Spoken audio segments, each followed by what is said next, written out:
Bus užduotis ar ne?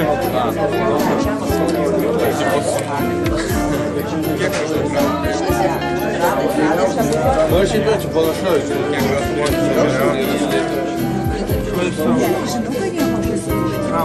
Traukiam ledus von, visus. A čia palauk, šitas nesitraukia. Iš čia žiūrėkit, čia įsitraukia laidai. Čia yra junkas.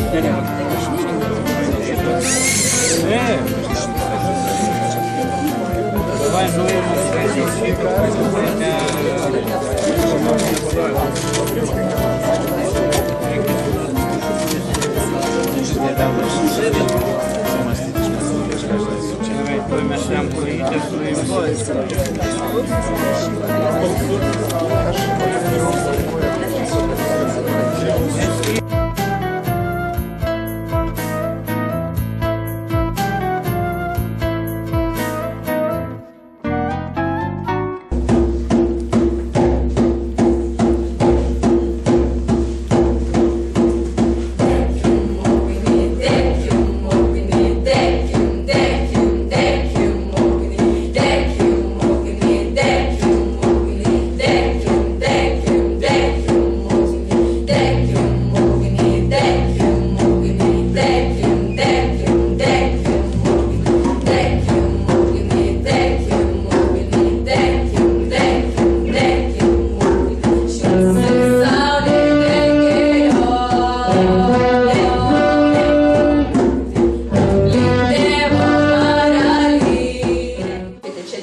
turi turėti gyslelį, turi turėti norą, tada darbas eina kaip slysta, kaip sako, eina puikiai ir sekasi.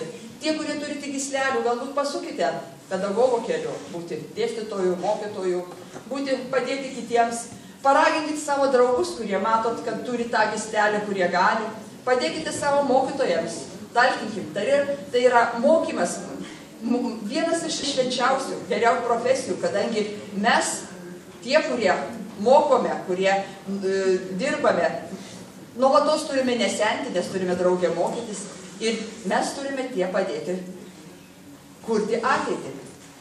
Tad sėkmės visi.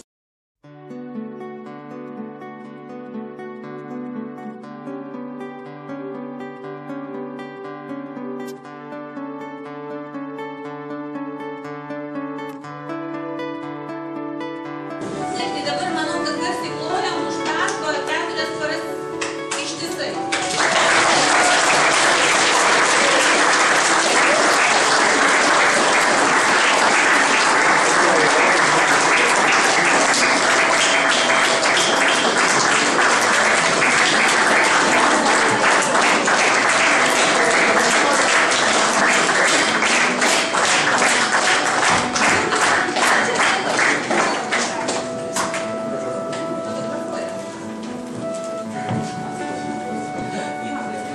Olimpiados dalyvių, visi galime komisijos nariai iš mūsų pastebėjus, bet vienas dalyvis tarsi turintį panašumą į mūsų komisijos narį. Ir tiesiog mes nusprendėme padaryti konsultaciją. Ir čia kontaktai sąjungų turėtume mane. Čia sakymas. Galbūt netas panašus, situacijos labai panašus, jeigu paminėti. Ir Ignas Žebrauskas. Ir Mantas Ramijo. Ignas Žebrauskas.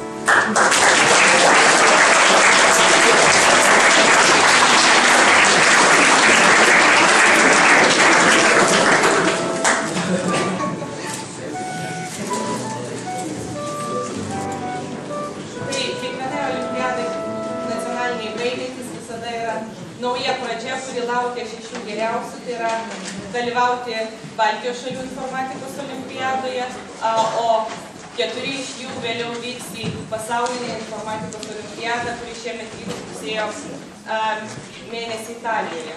Na, bet pirma Baltijos, jinai vyks po mėnesio, gegužės pradžioje, Latvijoje, Ventspilyje. Tai į komandą kviečiu Kęstutį Vilčinską, Kęstutis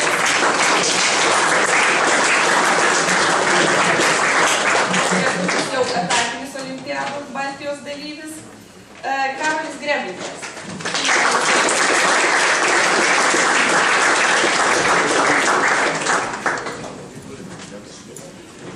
Tomas Vaškevičius, Vilniaus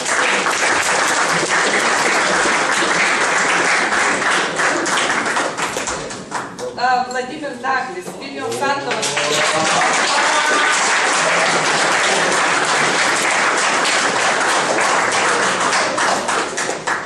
Ir labai džiaugiuosi, kad šiemet pasisekė, jau daug metų olimpiadose dalyvaujančiam Andriui Žiūkui iš Kauno technologijos.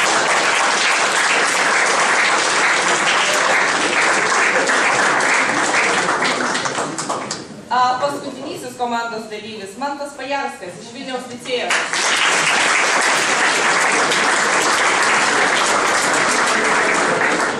Taip pat kviečiu antrąjį komandos vadovą Vytį Panaitį.